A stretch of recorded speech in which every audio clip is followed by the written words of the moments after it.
तुम्ही काहीच खाल्लं नाही. थांबा. चिंगी बाळा,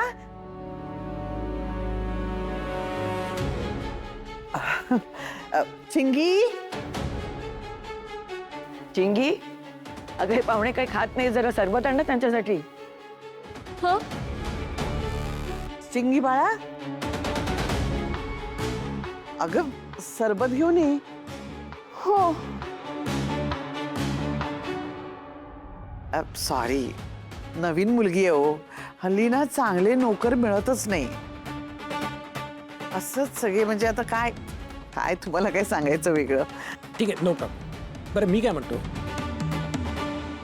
साखरपुड्याचा मुहूर्त पुढच्या आठवड्याचा आहे, तर मग सुपारी फोडायचा कार्यक्रम आपण लगेच करू शकतो.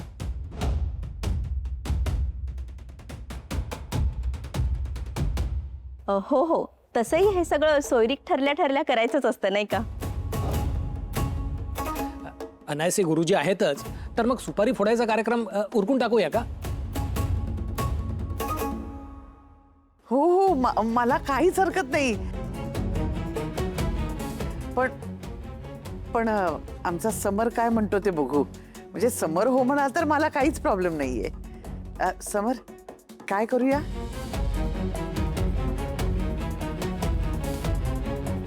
ऑनेस्टली सांगायचं झालं तर मला आता असं लगेच घाईघाईत काही नको असं वाटतं. तुम्ही आत्ताच बघितलं की आमच्याकडे जरा एक मेडिकल इमर्जन्सी आली आहे.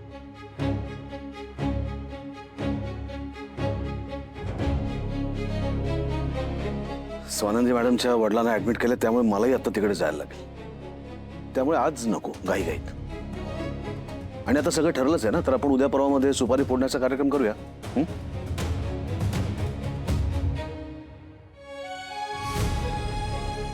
आय होप तुम्ही समजून घ्याल. हो हो, बरोबर आहे. तुम्ही ठरवा आणि तसं कळवा आम्हाला. आम्ही सुपारी फोडायचा कार्यक्रम करू. ठीक आहे. बरं, येतो मग आम्ही. फोनवर बोलूच.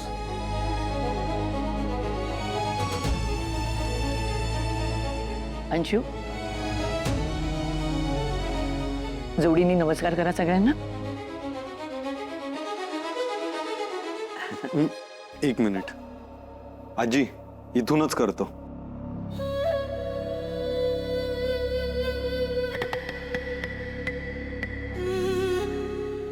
Smart, very smart. सुखी राहा.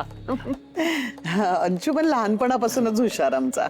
बरं, निघतो आम्ही. बरं या. चला मल्लिकाताई, भेटूया. हो, अभिनंदन. या.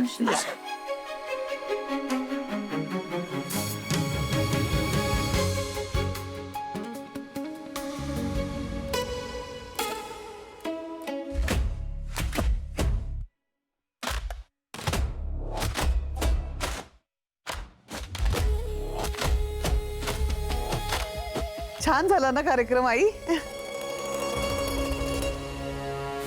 अगदी मनासारखी सोयरीक जमली बघा.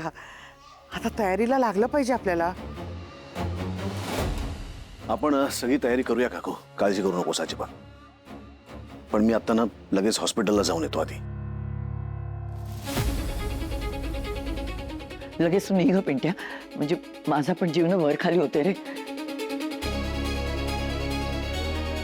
तिकडे जा आणि सगळी परिस्थिती आम्हाला कळव बरं का. स्वानंदीला सांभाळ. हो, येतो मी.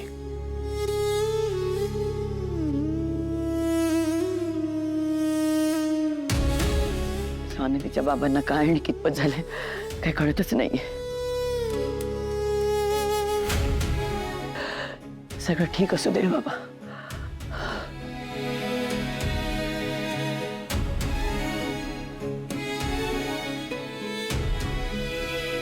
मग अंशू खुश ना?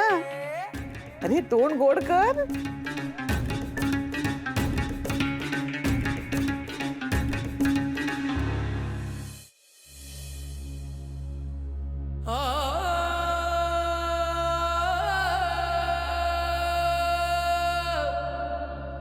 काय काय? कॉंग्रॅट्स, लग्न ठरलं. थँक्स. थँक्स. Okay welcome. बरं ते जाऊ दे. आपल्या दुसऱ्या कामाचं काय झालं? कोणतं दुसरं काम? आयुष्य, स्वानंदीच्या बापाशी बोलायला गेला होतास ना, हा ते त्यांचा ऍक्सिडेंट झाला म्हणे. हा झाला. मला काय माहित? झाला म्हणजे म्हणजे तू म्हणजे तू तू ऍक्सिडेंट केलंस त्यांचा? मॉम असं काही नाहीये. अरे मग कसं झालं? तू तू मॉम पकू नकोस यार. अंशो, तू त्या म्हाताऱ्याशी बोलायला गेला होतास ना? हा, मग तुमच्यात बोलणं काय झालं? अंशो, ही गप्प बसायची वेळ नाहीये. सांग काय बोललास? मॉम मी मुद्दामून नाही केलं ग. म्हणजे मी बोलायलाच गेलो होतो, पण तो म्हातारा माझं काही ऐकेच ना. आपल्या घराकडे यायला निघाला होता. मला राग आला, दिलं ढकलून त्याला. तू त्याला टाक.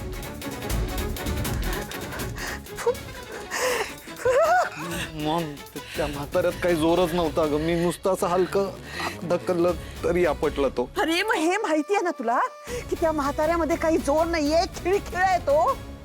थोडा विचार करून वागायचं ना. आता आता त्याला काही कमी जास्त झालं ना तर सगळं तुझ्यावर येणार आहे. मग त्याने का प्रोवोक केलं मला? त्यांनी प्रोवोक केलं म्हणून म्हणून तू धक्का देशील? हा, अरे तुझं लग्न कोणाशी ठरतंय? त्या गाडगेंच्या मुलीशी. या अशा माणसाला ते आपल्या मुलीचा हात देतील का? चांगलं स्थळ चालून आलं होतं. तुला तुला फक्त त्याला धमकवायचा होता. का असं केलंस? का धक्कललंस त्याला? तिच्यासाठी पचकन माती खाऊन आलास. फाईन, खाल्ली मी माती. मॉम आता काय करायचं सांग ना मॉम. मॉम काय करू? काही करू नकोस आता. फक्त डोकं शांत ठेव. शांत राहा, शांत. जे काय करायचं ते मलाच करावं लागेल. आता जाते आणि त्या म्हाताऱ्याला बघून येते. इडियट.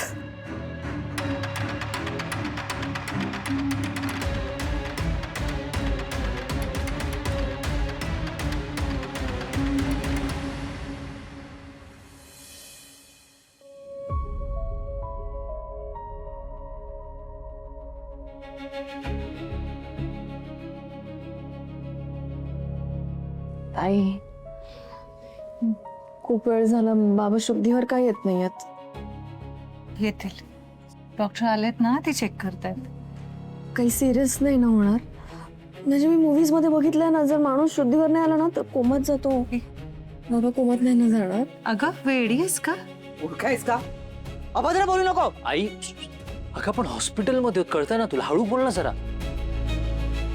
कसे बोलतायत मग? असं बोलायचं असतं? ती बिचारी घाबरली म्हणून असं काहीतरी बोलते. सुश, हे बघ, असं काही होणार नाहीये, कळतंय ना तुला. आणि असं काही नसतं बोलायचं ग. खरंच घाबरलीये ना. मला नाही कळत आहे काही. It's okay, it's okay.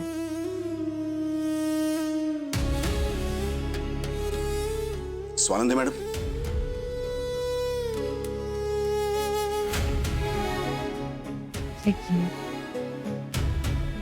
बघ ताई, बस बस शांतपणे बस बस बस.